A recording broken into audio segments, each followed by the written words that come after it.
Welcome back to the North American LCS. Now, before we jump into our next match, there was a controversial moment earlier in the broadcast that we wanted to address. There was some discussion that erupted on social media after the Gravity versus Cloud9 game as fans debated whether Riv did or did not leave Altec hanging as suggested from this picture. Now, Riv, made aware of the gravity of the situation, tracked Altec down and made good. Speaking of making good. Pretty damning photograph right there. Oh, it's fixed. There it is. See? Yeah. And all is right in the world.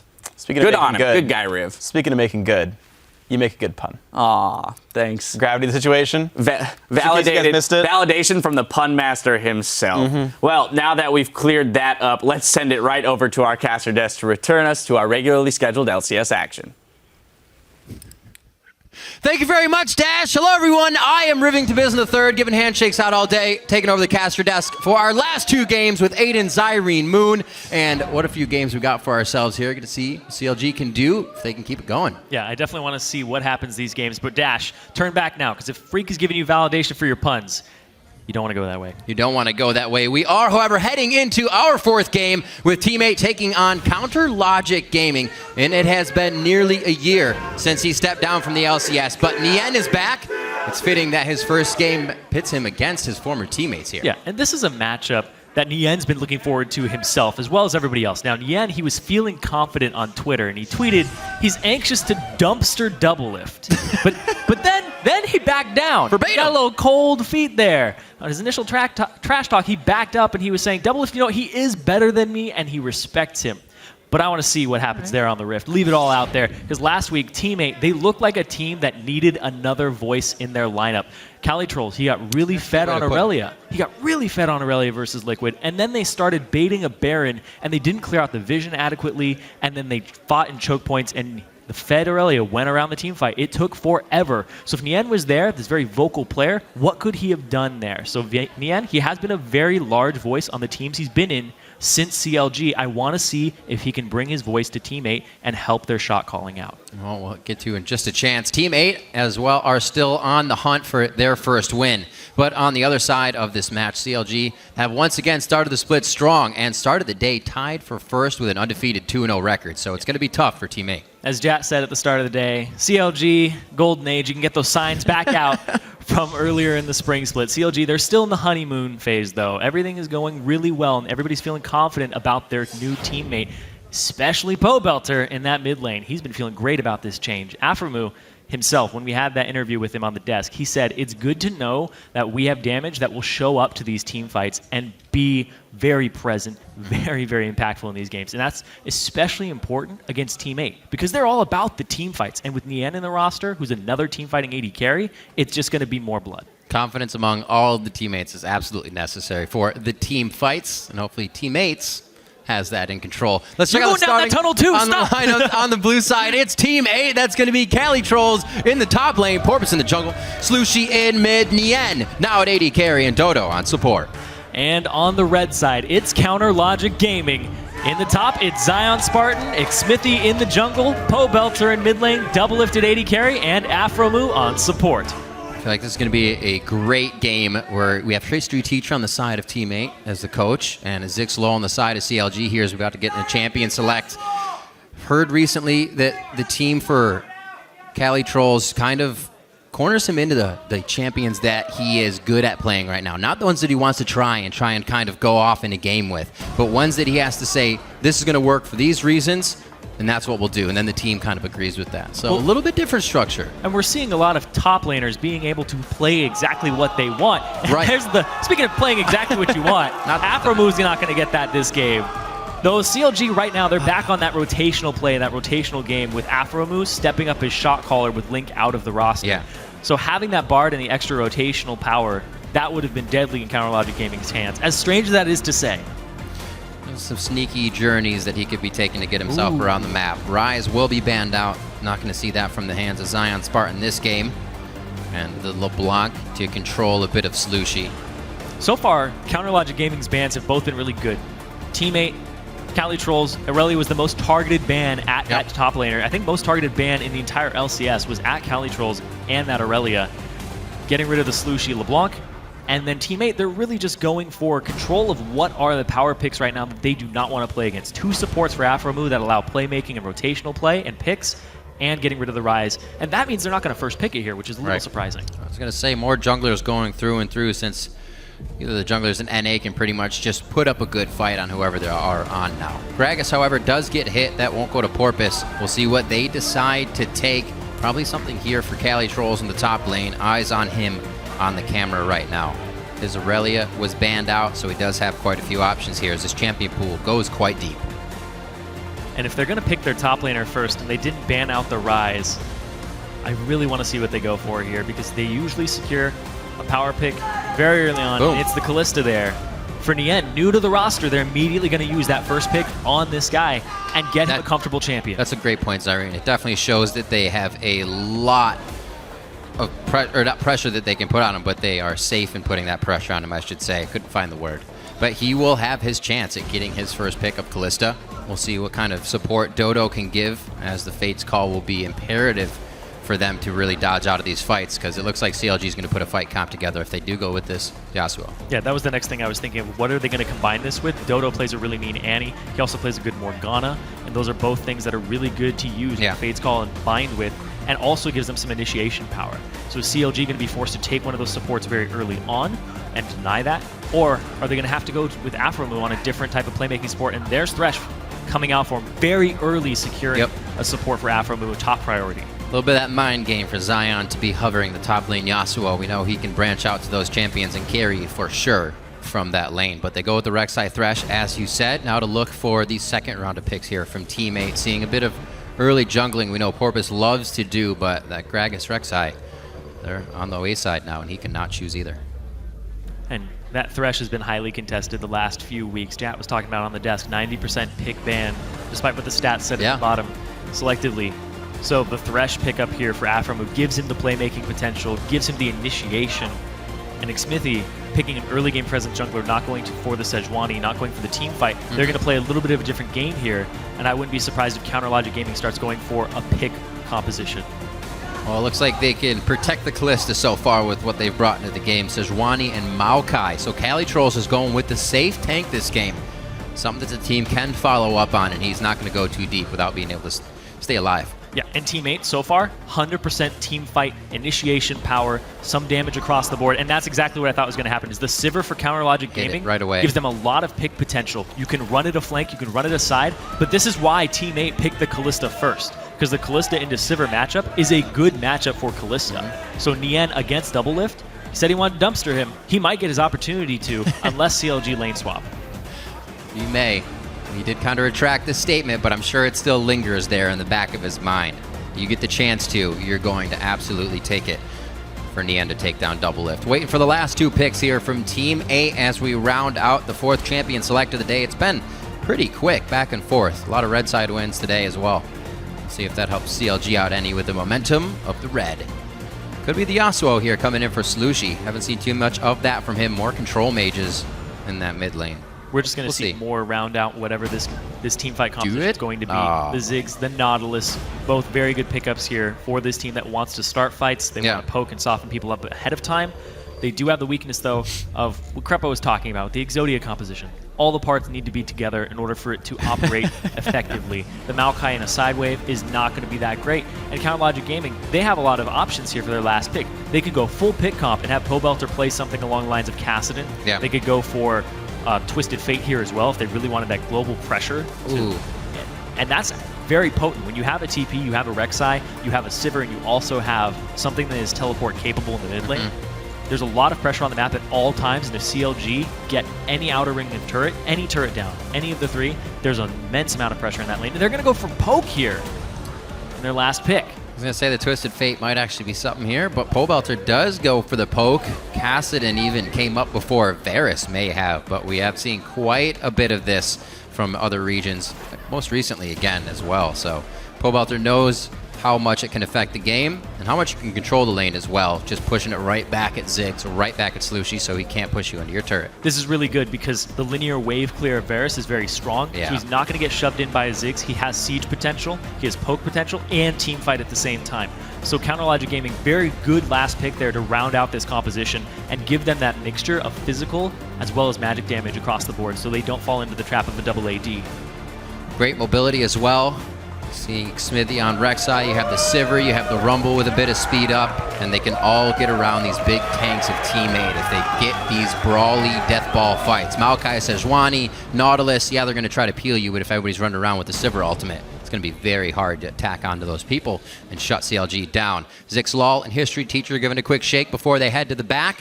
As the teams get ready for this game, you can let us know who you think will come out on top by tweeting either hashtag T8win or hashtag CLGwin to @LOL Esports. We're about to be heading into the game quite soon as CLG looks to keep a good record going. Wonder if History Teacher tells them any history-related things. Motivate them. Trench warfare, guys. That's what this is all about. Eisenhower once said, I don't know if that's his voice. No, probably not. Probably but not. Speaking of trench warfare, though, Nian, every time we've seen him in Challenger, he's typically in a lane swap. Last time I saw him, it's all about lane swap. Get to that late game. Get to the point where Nian can actually be relevant in these team fights. All right. And Zion says Nian is an AD carry that gets by with a little help from his friends. Let's listen. I've seen him do really well on hyper carries like Jinx. He's kind of a player that just loves to farm a lot, so I think if he gets all that farm funneled into him, he can do a good job, but leading up to that point, he requires a lot of his team to set up for him, so I think it depends on how well teammate works with Nian as their main carry. And that's a very good thing to bring out. Bringing in someone like Nian, or in general, someone that requires a lot of farm, changes the dynamic of a team, if that's not already the way you funnel your resources. Okay, and especially a team that has always been Cali Trolls is a threat, Slushy's a big threat, Porpoise Pops facilitates the top and mid lane. Yeah. Now you have another lane that we could consider actually a very high threat with Nian. See where they get in here. We're going to see an obvious ward in the bot lane as both teams get what they want out of their forward wards here. Let's see what the jungle pathing can really trick either of these junglers into making a wrong move, though. We saw it a little bit earlier with move. Pretty tricky. Yeah, that was really just the execution of Cloud9 in that situation when there was a ward down. Really caught them off guard and put them in a lose-lose situation. When you end up in that 4v3 in the middle of a lane, there is no winning scenario there after you've gotten to that point and they beat you there. Gotta do a lot of wishing. Yeah, I said it on the desk. You had to be there about 30 seconds earlier to make anything happen. So you already see the rotation up here from Double Lift and Afromu. They may actually run into a few members of Team 8. They are on that red right there. Counter Logic Gaming don't know that Team 8 is still in their jungle. And it's actually a lane swap too, and they're going to get both of the Krugs in the top lane. Dodo's going to get taken fairly low here. Ooh, oh. Didn't see the Warren image, no ping coming out. May see him on the exit there. Double Lift hovered down a little bit, so they have the idea that they're in the same lane for sure now. Interesting little start there here. Let's see if this pays off for Team 8. Porpoise getting quite a bit of what he wants. The big thing they're going to get out of this is Xmithie is still heading towards his topside jungle to look at his Raptor, look at his red, look what is still there, and it's going to waste some of his time. A big womp womp, that's for sure. He's going to check. How many does he check, though? Does he go for all three, or does he decide they've taken these, I need to head out? And he does. Yep. He doesn't even try to go for Krugs right now. Yeah, he hasn't even done his blue yet. He just got his Gromp done and his Wolves, and then he moved straight up. That was actually side of the jungle. pinged as well by Team 8. Nicely done by them. Keeping control on Xmithie just by timing knowledge here. So all the safety in the lanes to them if they want to even go a little bit aggressive here. But things are still slow just 3 minutes into the game. Xmithie will come out of this still pretty healthy, but how much impact he'll be able to have now here. A little behind. Yeah, when the situation happens, though, it's all about what is Porpoise going to do with his advantage he has. And honestly, he doesn't know he has this advantage just yet, because usually the jungler will go to your red. They didn't have any wards really around it. They have wards now on the sides. So he's figuring now red's he knows. down. Now he knows. Now he knows. So now he sees that he's half HP, Porpoise Pop's half HP, Xmithie level 3 going into the jungle. He puts down the ward, and now, there we go. Yep. Now we're going to see what happens with these Raptors and in that area. Knowledge to everyone here. Porpoise already pinged over that he was making the move to come back in and save his Raptors. good push in here from Pobelter. Kind of kept Slushy at bay for a second, giving Smithy some time to work with here. Only going to see Porpoise on it. Still actually hasn't taken the buff from the Raptor yet. This is really greedy from Porpoise Pop. Smithy's going to get this buff, no problem. You can see Pobelter is chunked Slushy kind of low, and he shoved the wave in. It's all about that wave clear. If Pobelter hadn't picked something with early wave clear, he wouldn't be able to pull off this move as effectively against the Ziggs. It's a great job as well by Zion Spartan in the bottom lane, making sure that Cali Trolls can't come up and help either. Really good just early pressure on the lane, setting CLG up a few steps ahead. Nothing but 100 gold yet, but it's the motion that they're trying to stop Porpoise taking that red early, and then the whole top side of the jungle. Seems like Smithy's fighting back already. Speaking of fighting back, Cali Trolls. Here comes Smithy, though. Smithy was on this side of the jungle. He hasn't left it yet. Burning down the tree. That red buff's going to get on him. It's going to force a flash. The TP's already down for Cali Trolls. They just put a little more hurt. So that's 11 seconds and a long walk now for Cali Trolls to come back to the lane. 5 minutes in, and that's going to be a kill going over to Zion Spartan on his Rumble. Very nicely done by CLG to start things off early. Very strange tracking of junglers this game. Yeah. Everybody seems to be losing track of each other. Do I have this advantage? Do I not have this advantage? Porpoise Pops forced to back because of low HP. Smithy knew he was completely safe to stay, take the red, take the Krugs, and then he's like, oh wait, Cali Trolls went in, I don't even need to finish these, and then go, and he gets his first blood in that bottom lane to his top laner, Zion Spartan. I was going to say, before all that came out, that this is actually pretty favorable for Team 8, the fact that they're in a game against CLG. They didn't get lane swapped on. They were able to call it. That's true. And CLG's not getting an advantage off the rotational play. But now, if it's not Afro move flying around, it's going to be a Smithy in the jungler's face, apparently. Not really something we have seen from him, as you were saying, but looks like it worked out here for kill number 1 and about 1,000 gold lead. Still, a bit of a freeze here by CLG in the top lane as much as they can to deny Nien farm. And that's 42 to 29 already, and I don't think it's going to get any easier, Zion. no, not at all. In that mid lane, you're talking 54 to 38. Yeah, too. Ziggs versus Varus.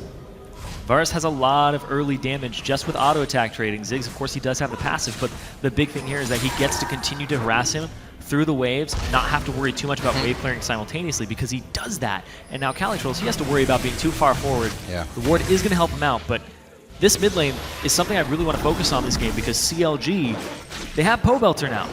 He's been doing stellar so far, and he's been a pretty big part of how they've gone 2-0 up to this date.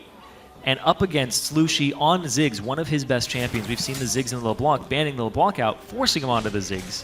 Seems to be a good strategy here that's working out for them. Keeping Slushy down, something he can't really affect the entire game too much with, but still have a bit of power, make him feel like he can really play into it. And right now, CLG is going to take that for granted and try to take him down soon, most likely. They've already been twice down to the bottom, trying to get Cali Trolls out. Yeah, this game has been surprisingly standard the first 7 minutes. Yeah. Despite the duo lane being on the top side of the map, it's really just been, can a jungler find an advantage anywhere on the map while continuing to farm and just letting the laners do their thing. There are a lot of moves going on in the jungle. People are losing track of each other. That's really the only thing that can be said about this game so far. So, other than playing safe lanes, when you're actually taking or this far behind, this early in the game, what's your best option? Is it jungler intervention or just continue to play safe until objective? If you keep playing safe, you're probably going to get further behind. And True. right now you can see the end. He has the BF sword, immediately backs, goes down bottom lane. They're going to try to find an advantage here somehow, regardless of whether they're catching Zion Spartan with his flash still down. Because look at this, you can see Double Lift is heading top. He's kind of been juked by this back right now because they assume that it is, we're backing, we're BF swords, we're going wherever. Afromu, though, he's not going to get called by this, and as soon as they show up in that wave, everybody changes their direction and they're coming straight bottom. Yep. You can see the cut through the base gate, through the top side of the map as they fly down. A bit of CS here can be grabbed by Nien, but it's going to factor in the same way it did when the lanes were duoed. You may see Double Lift start to grab a little bit of a lead there, but now Dragon is definitely on the table for both teams, and teleports are up once those laners get to their, or top laners get back to their turrets. And this is actually kind of a tiny thing that actually plays a lot into this because Afromu he wasn't walking straight towards the lane. He was covering the option of if they do go bottom, Right. I'm already halfway there. Doublelift starts walking there. Afram was able to give him a long-distance lantern and help speed him up through a lot of terrain. And it's funny because like those tiny things don't seem to matter too much, but they do when it comes down to seconds and pushing minion waves and breaking freezes. Something we were talking about earlier. It's kind of going into the game and actually just walking a certain distance, knowing the average of that distance. Well, it's being just able like to in get that there. game that we were talking about with the great level 1 move by Gravity. Yeah. If Cloud9 hadn't done one jungle camp and you had been there a little bit earlier, Right. that plan would not have worked. It's a game of seconds sometimes. See where they decide to go from here. Already have Slushy trying to pick up Wolves, get himself back in a little bit, starving out Porpoise from a bit of his jungle. We'll see if it pays off, though. Porpoise is hovering the bottom side of the map, but so is Xmithy. And we have 6s across the board here to be ready to be used in a fight. Doesn't look like Xmithy's actually going to keep himself going down just yet. It's going to be a transfer of the blue over to Pobelter, who's 96 to 89. Hasn't had too much of a reason to continuously pressure in Slushy, and he's also, with a little ability power, having an easier time in that lane. But Yep. still, Every great lane early of game. CLG, every lane of CLG has an advantage right now, Yep. including the jungler, without jungle pressure in 2 of them. So the fact that CLG are just using their pure mechanical skill right now, and it looks like down bottom they're actually baiting this in. Porpoise Pops is there, but they have a Thresh Lantern. We'll see what happens. I was going to say, very interesting that Porpoise hasn't been down here more. That Callista pick was first for Nien. They're going to put a lot of priority into that. Here's the first time they actually try to do something off of it. Yep. Almost. And that's going to be a waste. A few flashes, I believe. Just after one. moves. Yep. One flash, Fate's Call, Few and ultis. TP. TP's the biggest spell that was really used there alongside true. the flash. Good call. Definitely something that Zion Spartan can use. He almost has his penetration boots up on that Haunting Guise, which would make for a very nice dragon fight advantage here for CLG. Quick hop over the wall from Xmithy, and he is in safety. Yeah, Yeah, looks taking far a lot forward. of damage there, but Doublelift had already backed off, thinking the engage would come from the side of Team 8. Almost taken down the end there. Yeah, you always have to be cognizant of the Sejuani over the wall, Right, flash, yeah. Arctic Assault, throwing out the Bola.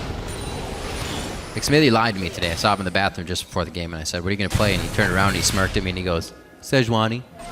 And I was like, "I think you're lying." And he did. He did. Definitely faring better on this Rek'Sai. It's good to pivot and champion select. Sometimes you're like, Rek'Sai was left open. All right, that sounds great. Let's do it. He's been to the bottom lane a lot, making sure that actually Zion Spartan kept Cali Trolls down, the safe tank that teammate would have coming out in the later part of the game. Still looking to protect Nien. BF sword only for him onto an almost finished Infinity Edge here for Doublelift within probably 3 or 4 minutes. He's looking. Actually just went back to buy, so maybe a fight, maybe the dragon. Yeah, the CS difference is equating to about 400 gold difference between AD Okay. carries and jungle. And up top, it's about 1,000. Mid lane, though, very interesting one. It's even. It did Because come they back. finally caught up to each other. Yeah. And you can see a lot of that is because Pobelter, he's been getting the blue, he's been shoving up, but Slushy's really been stepping up now. Taking all the side camps that he can. Still, Porpoise managing to keep himself in range of Xmithy's farm. It looks like they do want this bottom lane. Aframu just able to walk right in. The Lanterns was taken in, but I don't think they're going to be able to get a kill. No, they get Zion, or Nien rather, as Zion comes in with the death sentence from Aframu, and they're all going to get an assist on that. The kill going over to Xmithy. The time in the bot lane is paying off no matter who's there. At that point, it's really just take it for me so I can Fates call you back out. Instead, Nien eats the hook, and that's going to be some wave clear there from Slushy. But really, the fact that CLG is able to pull off a move like that, you know the TP's down from Cali Trolls just converge bottom, the opposite side that you see Cali Trolls on the map, and you're going to get a play like that off of the engage. And if Aframu's landing hooks, you're definitely going to get those kills. And now everything going in CLG's favor. Top turret, yeah, grabbed by Cali Trolls. His perseverance pays off there in that lane against Zion, but the Dragon, #1, picked up by CLG here just 13.5 minutes in. Looks like we got Cinderhulk on both sides with a bit of a different path. But Sightstone just picked up by Xmithy, so you can expect CLG to start pushing that vision forward, start being a bit more aggressive. Oh, very close to being able to take down Slushy. The flash in from Cali Trolls as well. And it looks like they are going to try to get this one down. Zion Spartan comes in. Cali Trolls can't do much. Thought Slushy was going to be able to help his teammate there, but Cali going a little too hard once again. Now Mega Inferno Bomb down from trying to clear the bottom wave, so he doesn't have it for that fight. Porpoise Pop's not in the area to throw down his ultimate either. This is a team fighting comp, and I talked about how they all need to be grouped up when they're having these engages, and if they're having these half-hearted, half-attendance game team fights, it's not going to work out for them. Home guard is now finished along with the Sork boots for Zion Spartan. You can see the impact he had in that fight. And now they are going to start denying all the resources that they can. Counterlogic Gaming staying very steady at the clip they have been kind of taking down teams and being able to put themselves in the lead these games. Very methodical in their ways so far this split. But isn't that the way it always is in the beginning? Something seems to change when it doesn't have to halfway through the split, and then everything just gets altered. And they're just going to get this top turret too. They haven't even had to back since those last fights. Yep. We'll see if they can prevent that this split. So far, so good. Looking to take a perfect record here in the first 2 weeks, at least on day 1 of week 2. 3-0 as they start off 15 minutes into the game. Looks like some of the CSs have been equaled out. Just that mid lane and the junglers. But top and the AD carry, somewhere Nian was quite outspoken about. Definitely not working for him. Yeah, Slushy caught up in CS. He was getting a lot of the wolf camp. He's clearing the wave and spending his time on clearing raptors, clearing wolves, getting whatever scraps of CS he can to keep up with Pobelter. So far it's been working, but those turrets falling, that extra turret falling into the hands of CLG, and that kill to Pobelter is really going to deter that a tiny bit. But I want to talk about, Smithy's right now, he's sitting at 100% kill participation, but it's only 3 kills so far in the game. It's been a pretty low action game. Right. And Porpoise Pops, he had an advantage at level 1. He had an advantage off of the kind of called lane swap and the jungle take. Yeah. And then he wasn't able to press it because CLG reacted appropriately to that situation by shoving up mid and getting into that jungle. So Smithy was in a bad situation, but he's able to come out on top, and he's made the best of it. And teammate have just been kind of crumbling under the lack of pressure in their own lanes. Right, it's almost they didn't have the audible for what if Smithy figured out what we did in the early game. And now they're still trying to catch up from that instance, thinking that what they did would already have put them in the lead.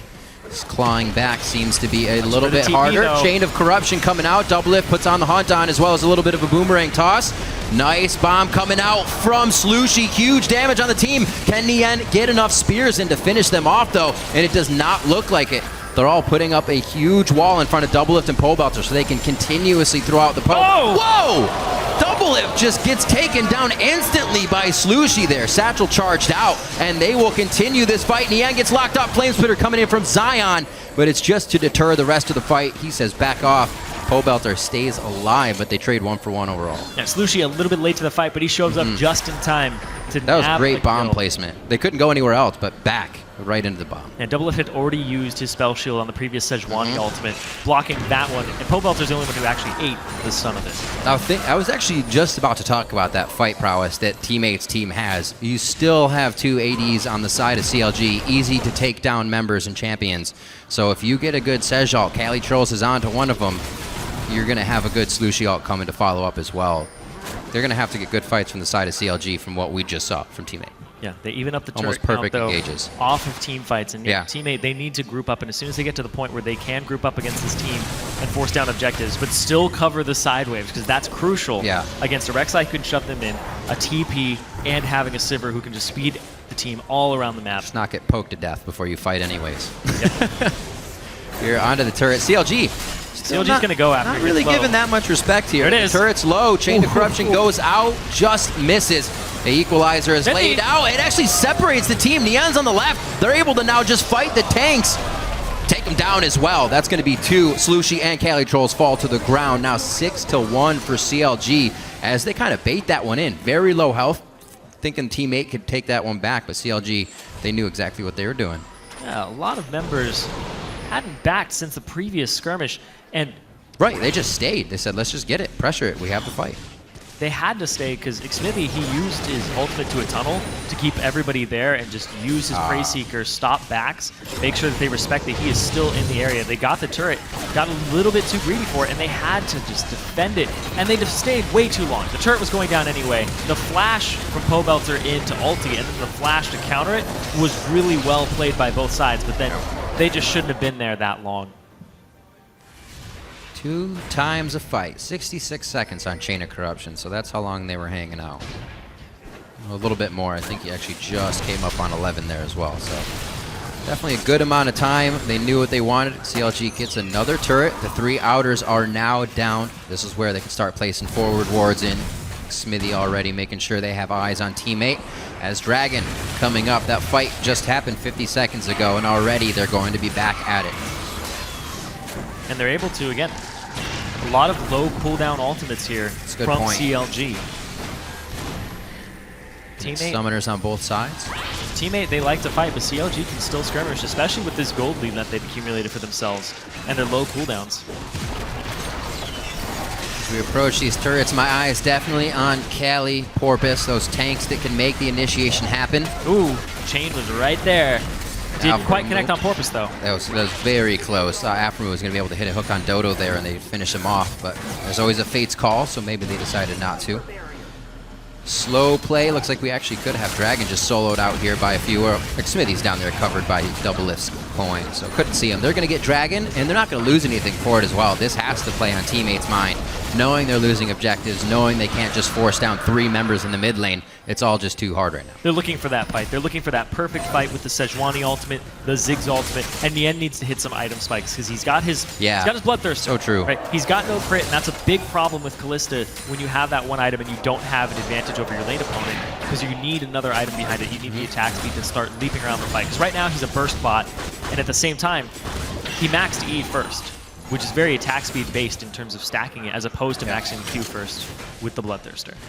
So going around some items, you can hear Slushy's Luden's Echo going off as he finished that along with the Morello Namicon. Foregoing boots completely right now, not even boots one. It gives movement speed. So. Well, that's true. Very true. It'll help him out a little bit. Speed of the Echo. Double Lift pushing bottom lane so safely. He's just got a wall of defense with wards and his teammates. Xmithy is the last one there in the caboose of that defense, and they will pull out. This is great for them, though, having such a mobile team that can now go between the lanes in a shorter distance since they've taken down the outer ring. CLG putting down the pressure very well. Just 20 minutes in, 6-1. Baron's alive, but not even really anything on their plate unless they want to get a fight out of team. Oh, there's the pick. Bit of separation there. Fighting in choke points might be kind of tough for CLG in the jungle, especially with the amount of AoE coming out of Team 8 here. Decent amount of ultimates blown there. Careful. Sivir ultimate on the hunt and the Chain of Corruption from Pobelter. Both those down. They can still siege, though. Slushy doing his damnedest to make sure the minions get damage as well as anybody else before they get close to the turret. They're trying to hold this outer or second outer ring. I really like this from CLG because they're going to shove this wave up as fast as possible. Yeah. They sent Zion mid lane. He has the TP, so if they get engaged on bottom while they're backing, he can just TP into that fight. But it also means the teammate now has to deal with a mid lane wave, a bottom lane wave, and they can't really continue to fight at the same time, which is really just kind of micro map play that they're using, and I really like that. They're just trying to test these pressure points, because if you misplay that and send like the wrong person mid lane or somebody else, one people, and then you're like, oh, we have to clear top lane too, and you get complacent in that, then CLG jumps on you and punishes you with an objective take. Very easy to do that once you get in the lead.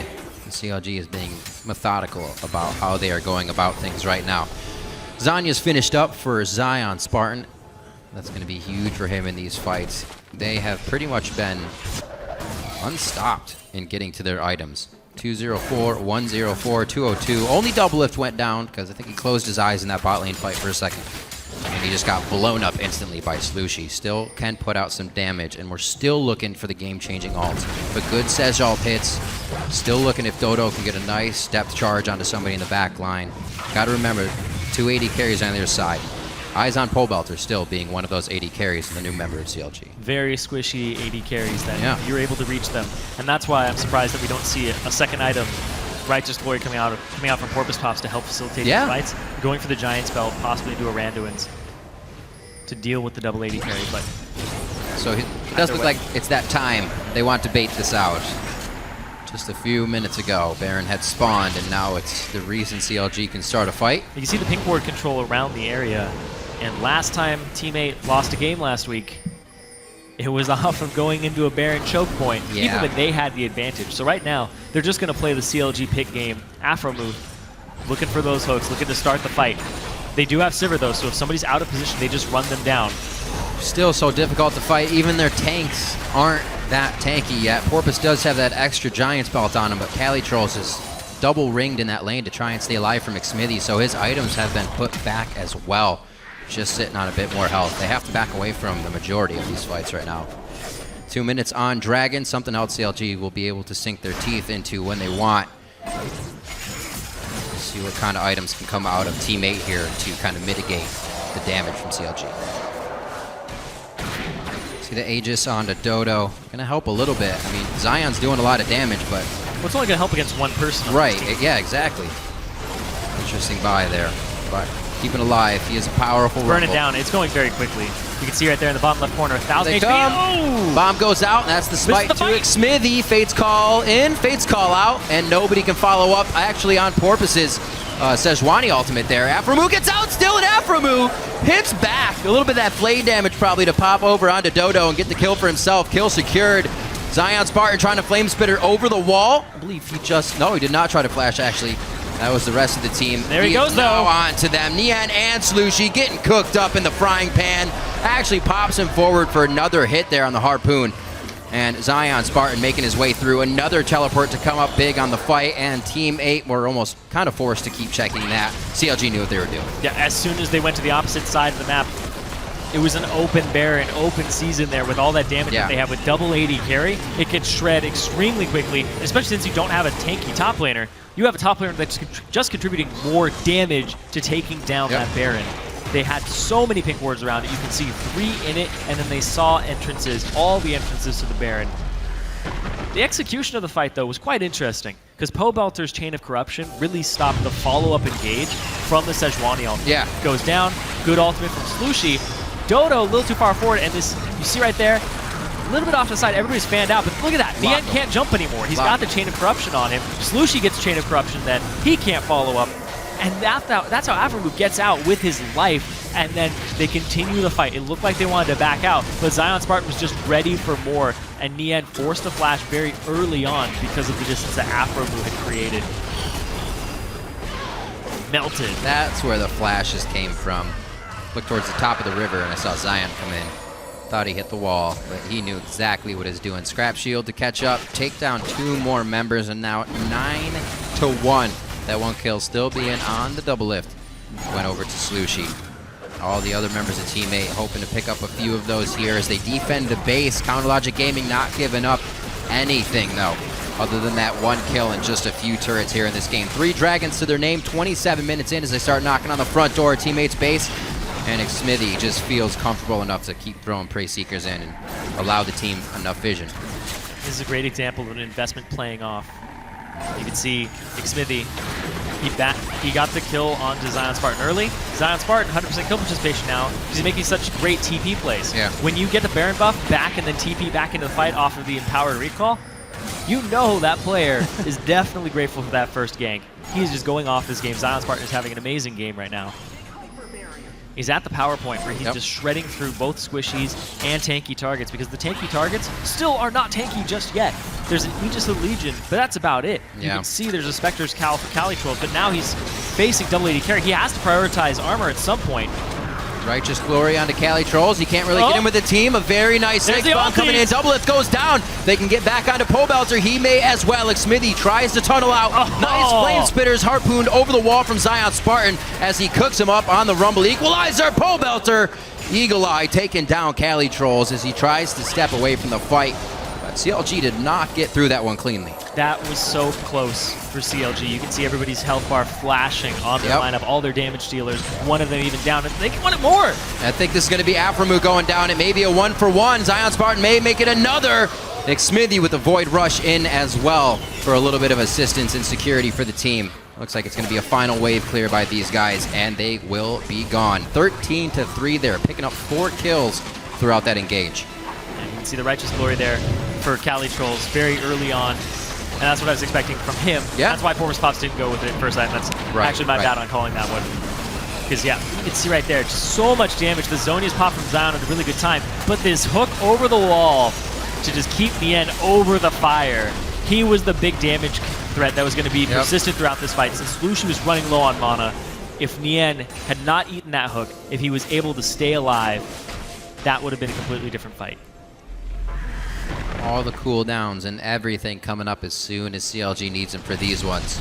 Great hooks, great chains, and Xmithy being able to void rush back in as well. So you have pretty much 2 teleports if you need guys to come back into the game. Zion's just about to be up, and Cali Trolls is up right now, but they'll be walking throughout their base, so he does not need to use it. Power in numbers right now for Team 8 as they try to find a little room to create an option for themselves. It's a very small window that they're trying to get through here, but something has to happen for them, or CLG is just going to push down here within the next 5 or 10 minutes. Yeah, now that they're at the point where it's 10k gold advantage, they're standing in a brush that's warded. The 10k gold advantage, despite having a compositional difference, is very hard to overcome. It would have to be an absolutely perfect wombo combo onto the key members to get Poe Belter off the field and to get double lift off the field. And then, as time goes on and they buy QSSs, it's going to be even harder to execute on that type of play. And when you're just banking on that one play, it's very predictable. And you could see when CLG did the Baron and they fanned out, and only one person in a spell shield got hit by the Sejuani ultimate. That's the type of play CLG is going to have, because if you see it coming, it's so easy to predict it, prepare for it with your formation. Easily denied just with one spell their entire attack. It's what we saw before at Baron. See what happens at the bottom side of the turret. Now that CLG starts to spread Team 8 thin. Nice ultimate onto the turret. They're going to be able to fight this for a while. I still see Cali Trolls going down, but he lives. Little photosynthesis for him. Staying alive, 13-4 here. 30 minutes into the game. Great help from Porpoise coming through the life-saving ult. And Slushie as well, throwing in that ultimate. Porpoise Pops with the save. Yeah. But it only buys them some time here. They're not going to get a whole lot off of it. There's no dragon up. Gotta go fast. Oh, after all that. Go this way. Oh, he ran away. Go this way. Which way did he go, George? He wants it so bad. Cali. Maybe? Calm down. I don't know. He's trying. He's getting aggressive. 30 seconds on Baron, a minute on the Dragon. That's number 4 for CLG. That just seems like frustration to me. That seems like we're 10k gold down. We have to make a play. We have to find a way to get back into this game, whether it's a hero play or not. Well, I'd say yes. Yeah. I'd say go for that. For hashtag take that fight. It's the new thing. See Slushie at the turret. You still have Nien for a bit of wave clear, but with the sheer power of CLG right now, that wave clear is still getting to the turret. They're not able to get the minions away fast enough. It resulted in 4 kills in favor of CLG last time. It was at an inhibitor. So it's only going to be harder to guard these outer turrets. CLG actually giving a little bit of breathing room, though, as the objectives start to spawn here. And they get their wards back into place. Once again, the pink ward formation for CLG around the Baron pit. You can see how they ward it up. They ward up in that first bush that you would expect people to ward. They ward on the opposite side of that wall so that they can get hooks. Yeah. And if somebody walks up and tries to clear it, they get this type of fight. Wasn't this the fight they pretty much exactly took as well? Right to the Baron, straight up the river. A lot of damage, however, onto the back members of Counter Logic Gaming. Those are the ADs getting hit. But you see the tanks spread, and they still have a crap load of health on them. 16-4 now, 32 minutes into the game. Team 8 trying to march to the beat of their own drum as they take down mid, knowing they'll lose Baron, but they'll get a bit more pressure and maybe a good fight that puts them on an inhibitor soon. It's going to be very, very hard for them to find that advantage, but right now they're doing what they can to keep themselves. Good to cut your losses, but TP is still up from Zion Spartan. Right. There it is! Oh, it's going to be the cutoff. It's either the cutoff and kill, then the Dragon, or they just let the rest of the team kill him.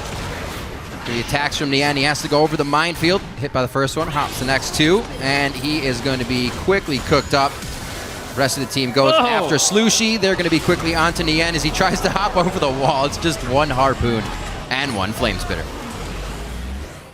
Zion Spartan's been really on top of his play this game. Yep. That's an investment as a jungler myself that you gank a lane and then he takes over the game. You're like, that's my boy. That's my boy. I saw him minute 3, and now he's everywhere. Happy to gank for him, pick up his kids from school. It's just that kind of guy. It's just that kind of guy. That's like when you pick up your kid from school and then your kid's the next day is immediately like the CEO of a company. Oop! Chain of Corruption. Don't worry, it's like one of the most missed ultimates in the game. You don't have to all The width on that ultimate, the travel time. There's the first inhibitor turret going down here as CLG starts to put their foot down. Very nicely played. The same spot where they caught a fight just a few minutes ago. And 5-0-6 Pole Belter, 9-0-7 Zion Spartan. Everybody playing very well. And if it was questions and eyes on Pole Belter for that new mid laner, we've seen him in multiple, fight situations. The 1v1 with Cali Trolls that he came out on top of. He's definitely providing the damage that the team says they know he can bring to the table. The fact that he's able to hold up versus a Ziggs in lane on Varus. Yeah. And put him actually behind in CS, forced to go to his wolves over and over again, which stops him from roaming to side lanes, roaming to help out his team. And Porpoise Pops really had very little impact this game. In the early game, he had an advantage right off the start. As you're saying, that aggression helped a lot because Slushy wasn't able to help Porpoise when Xmithy was like, hey, my entire red side is gone. Well, let's travel. Exactly. When your entire red side is taken as a jungler, you feel really bad. But then to go to the other side and check it, you're like, oh yeah, I guess I get his now, even though I'm like a minute behind on my route. And then you still get it. It's a really... And then you kill bottom lane. It's a strange feeling. You feel like you shouldn't have been able to get away with it, but you did. You just don't tell anybody. Yeah, especially with the help of your mid laner, who just shoves the wave up and stops the other mid laner from Look at collapsing that. on you. That's incredible. All the pressure. Yeah, pressure they knew they were going to get a few guys out of that and lose a turret and be able to guard back, but now they get no one, and they still lose the turret. CLG is really dancing circles around teammate right now as they enter. It's exactly what I said in Champions, like where this composition is made for picks. This composition has some team fighting behind it now with the Varus, and they shred turrets. They take objectives very quickly. Yeah. And with the rotational play that you have with the TP, I thought it was going to be a Twisted Fate or something, but the TP and the Rek'Sai combined just creates so much wave clear pressure in side lanes that teammate is forced to answer in that way. I think you almost get the same thing with more power out of a TF in this comp. It could still work. You get that clear, you get that power. Pole Belter, however, he's saying, whatever. I'll play the Varus 506. Yeah. Miramana also finished 3 other items in his inventory. Double lift. Still on the front line. Feels like they're a little more ahead, and he can go into a dangerous position. Oh my gosh, that damage. At least 200 each across Porpoise and Cali on a double lift. Whoa, baby! Going for the long ride on that one. The double lift express takes Cali Trolls all the way past the second tier turret. It's going to be Zion dropping people with the flame spitter. Nian doing what he can to get himself back in a favorable position, but he's just put in the ground. That's going to be by the hands of Pole Belter. Slushy's forced to run, and CLG have teammates' base in their eyes. The drag all the way back for Cali Trolls. They read that aggression. They read the frustration that he's been experiencing this game, and that's going to be CLG on the Nexus taking down Team 8. The twisted advance that took you from coast to coast is the one that takes it down. Cali Trolls goes down too deep, go to sleep, and CLG will finish off the Nexus 37 minutes in, 22-5. Counter Logic Gaming takedown Team 8. And that was just a display of what they could get away with in that early game. Yeah. And then snowball it. Zion Spartan played that beautifully from start to finish, from the laning phase, setting up the part where he looked vulnerable. Smithy comes in behind Cali Trolls, and they just snowball from there. And that put Team 8 in a situation where they were slowly but surely losing every lane. Porpoise Pops had to put his attention across so many different points, and CLG having the pressure in every lane, bringing it home for a victory. What a game. Looking across the board just at the kill participation, 19 from Zion out of 22 kills, and you kept saying it, the word teleport, over and over again.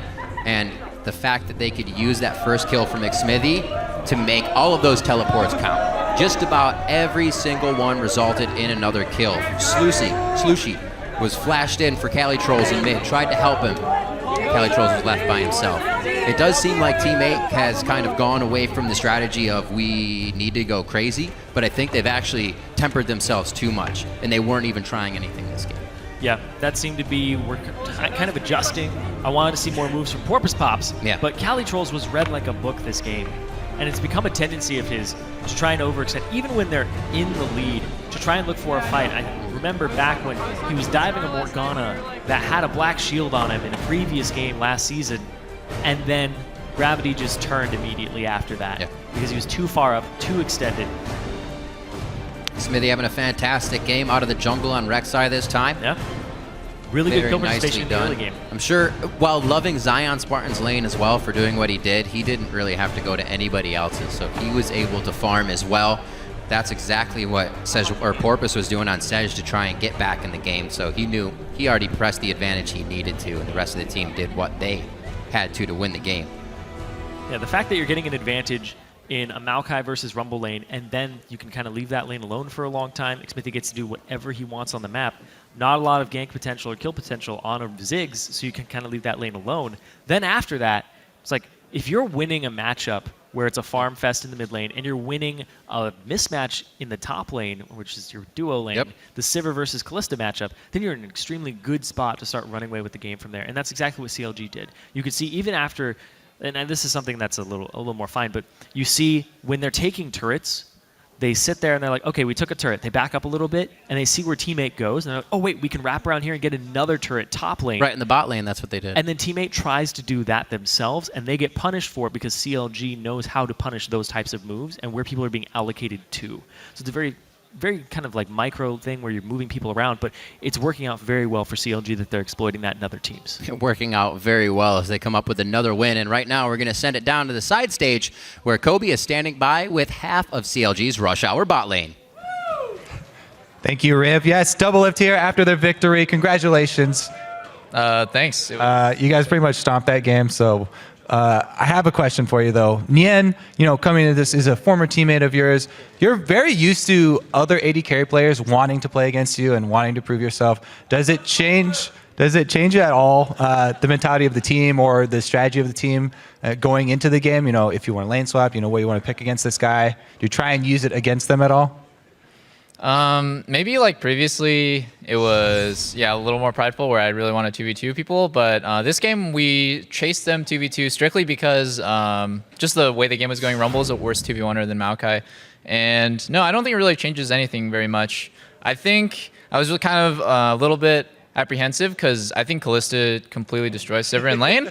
I would say that matchup's like an 80-20 Kalista favored lane, but Nyan and Dota didn't play very well, so I managed to get a pretty big CS lead and force them to swap away. So then I just kept chasing them 2v2 the whole game, and we just completely crushed them, I guess. Their only saving grace that game should have been bottom lane, because Kalista Nautilus is so good. But they didn't play it out as well as they could have, so yep.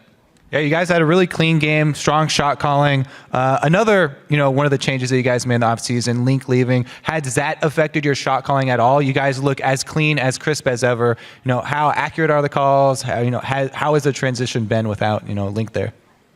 I think the transition has been pretty good, actually. Pobelter's really good. He's a carry mid laner, and he's just really strong. That game, he was doing ridiculous damage, and looking at the charts, he was like 37,000 damage done. He was like twice as much as the second most. So, I don't know. Pobelter's really good for the team, and I think the team, the way we're operating now is just a lot better. I have to get used to it, because before we used to play off bottom a lot. Nowadays, we don't play off bottom like pretty much at all. So, it's just a new play style, and I think Afro and I are good enough of a bottom lane to play 2v3s like against the enemy jungler without any jungle pressure ourselves, and it's just like a nice refreshing challenge. And now like Zion and Pobelter can just really carry games because the meta is just top and mid completely snowballing the game. As far as shot calling, has Pobelter stepped into the shot calling role as well, or does Afro do the main shot calling? Actually, Zion is our like big shot caller, like our overarching, and then Afro's more micro oriented now. So before Afro would have like kind of an ambiguous duty. It's like, oh, well, you're a shot caller, but like you don't really have a specialty. You just kind of go on whatever you want. He's more micro oriented, so like in team fights, you'll see him talking a lot. When we're doing rotations, he'll talk a lot. Zion is more just like, okay, we're gonna group, at this time or whatever. He's more big picture, and so with this sort of system, you can really pinpoint like whose responsibility is whose. As opposed to before, which it was like very ambiguous, and you could tell we were really inconsistent because of that. So it's interesting because I never thought top laners could shot call, but I guess in this meta they really can, and it's really effective. Yeah, definitely effective this game. Now, next game that you guys have is going to be TSM. The rivalry. Pobelter's a new guy stepping into the rivalry, and he's also been a guy that's talked a little bit about how, he doesn't think fans give him enough credit for being an excellent mid laner. Yeah. Do you think that he is more excited to step into the rivalry and prove himself against Bjergsen, the number one in North America? Yeah, I think Pobelter, I don't want to put added pressure on the poor guy, but he's got a lot to prove. So, I don't know. CLG versus TSM is always going to be hype. And our coach actually also enhanced the hype by, I don't know, he just talked to us about it, and it's a lot of pressure, I guess, for us to win. I guess we'll just have to see, because I think Eugene or Pobelter, he's super good, and I think he can beat Bjergsen for sure. All right, we will have to see tomorrow. Until then, we're going to send it over to the guys at the desk now. Thank you, Kobe. And gentlemen, when I look at that game, essentially what it comes down to, or what it feels like, is a simple outclass on the side of CLG over Team 8. Across all lanes, we saw advantages taken pretty early on. And the thing is, I think Doublelift actually said it really well. It's kind of like a metaphor for the entire game. He talked about the bottom lane, and he's like, yeah, Kalista and Sivir, it's like an 80-20 lane. They're probably supposed to win it. He said, but they didn't play it very well. And you actually saw in team fights with a 10,000 gold disparity. You're like, all right, but Sejuani ult hits, and the Maokai goes for a ride and locks up everyone with the W, and the ult's on, and the Ziggs ult comes by, and Nien's there for cleanup. But of course they got too far behind, right? They got outclassed individually, really good plays being made by CLG, and composition-wise, the lanes should have been good. Composition-wise, the team fights should have been good. But you got to see kind of the impact of player skill. Yeah, and it's kind of an unfortunate theoretical matchup when you're taking CLG with Zion Spartan versus Team 8 with Cali Trolls, especially with the struggles that Cali Trolls has been having lately, where he will overcommit to things, he's having trouble finding the right spot on the map to be, whereas that is what CLG excels on last split and this split. It's beating you to the punch rotation-wise, freezing the lanes in the right spot, and early on, by the time they swapped back, it was 75 CS to 50 and a 1-kill advantage for Zion Spartan. And then he knew exactly what to do with that, because time and time again, Cali Trolls was making the wrong decision, and Zion Spartan was making the right one. And this is a very interesting point to explore, and Doublelift kind of hit on it in the interview there, that he feels mid and top are more of the carry-centric roles now, as opposed to the ADC in this current meta. Well, Zion Spartan, we've already said it so far this split, one of the best top laners in North America. That's a huge boon to CLG and, how they might do this split. Yeah, I think as far as top and mid lane go, I still say that CLG have top 3 in both those roles. As far as solo lanes go, Doublelift now from Mu, easily a top 3 bottom lane as well. There is a ton of just individual skill out here. As far as emphasis being on the top lane, I think we can still see successful AD carry focused teams. The funny thing is we're seeing marksmen show up in the mid lane anyway. So as far as people who shoot arrows at you a whole bunch being successful, well, guess what? Pobelter proves that AD carries are quite good. But yeah, as far as focusing hard on getting your solo lanes ahead, sure, that works fine. We used to see teams focus a lot on top lane, and it just wouldn't be very effective because their top lane is on an island. But it seems that teams are very focused on team fighting, much more than before, compared to 6 months ago or something. So that teleport to show up every 5 minutes is actually all you really need. So this Rumble, who just team fights every once in a while, is great to have all your gold on. Well, and I think that's the point. The idea that a well-off top laner can influence the rest of the map with a teleport is finding itself more useful than just a straight-up, 1 or 2 kill advantage AD carry. Right. The team fights are farther apart. Thus, that if you only show up once in a while, as a function of relative to how often people fight, top laners are there more often. Yeah, exactly. This isn't necessarily about this specific game, but one thing just with the holistic meta right now, with so many tanks being in the game, if we're thinking about Cinderhulk junglers, Rek'Sai, and Gragas, someone's got to kill them, right? And it's generally not the AD carry with when they're hitting their power spikes. So therefore, we're seeing more potency put onto those other solo laners, because especially the mid lane right now,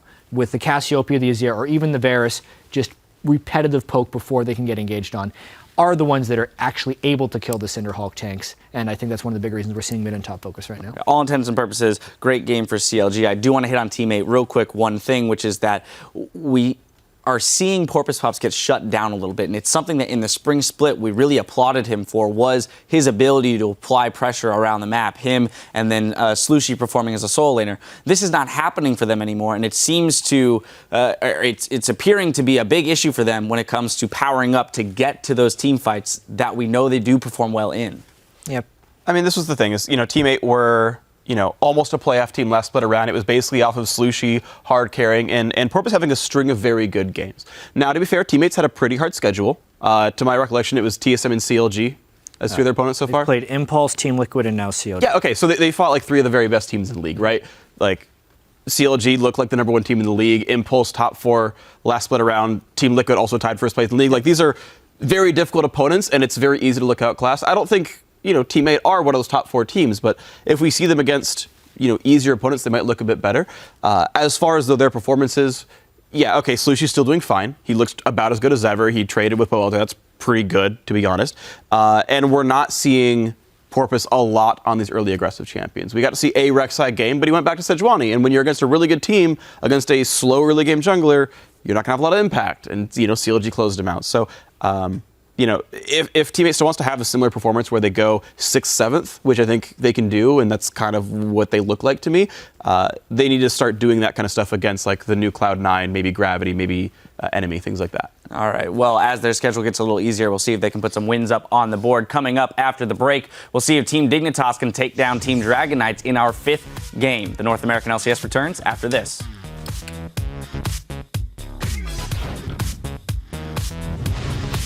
Yeah, we're gonna learn the dance for that, guys. Okay? No, Tony doesn't know it. Dude, I already know. Oh, you do? How you do it? It's like a one-handed. Is that watch me whip? Right? No. Oh. You like throw your arm up like you're driving. 17, it's the whip. Like this? Very nice. Next bomb coming in. Doubleth goes down. They can get back onto Pobelter. He may as well. Smithy tries to tunnel out. Watch this. They're going on the left.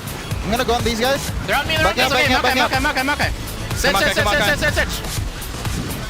Hooking knowledge. Left. Alright, that's fine. Should we do it? Callie on a double lift. Whoa, baby! Going for the long ride on that one. Counter Logic Gaming takedown. Teammate.